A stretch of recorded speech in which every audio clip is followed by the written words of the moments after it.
मनोजदादा जरांगे पाटील शिवनेरी गडावरून छत्रपती शिवाजी महाराजांचा आशीर्वाद घेत आज मुंबईच्या दिशेने निघाले। मनोजदादा जरांगे पाटील आज चाकण तळेगाव मार्गे पुढे लोणावळा आणि पुढे मुंबई असा प्रवास करणार आहेत। तळेगाव चाकण हा जो महामार्ग आहे हा पूर्णपणे वाहतुकीसाठी बंद करण्यात आला आहे आणि या महामार्गावरून केवळ जी मराठा समाजाच्या जे आरक्षणाचा लढा आहे या लढ्यामध्ये जी वाहने सहभागी झाले त्याच वाहनांना या महामार्गावरून प्रवेश दिला जातो।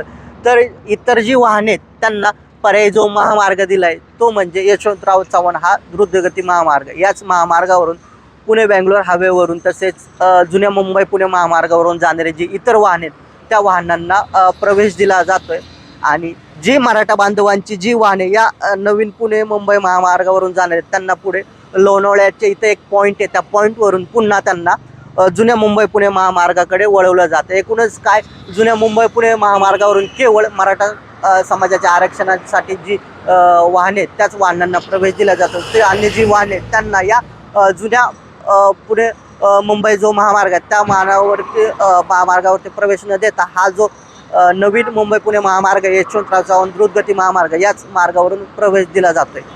सूरज कसबे, NDTV मराठी, पुणे।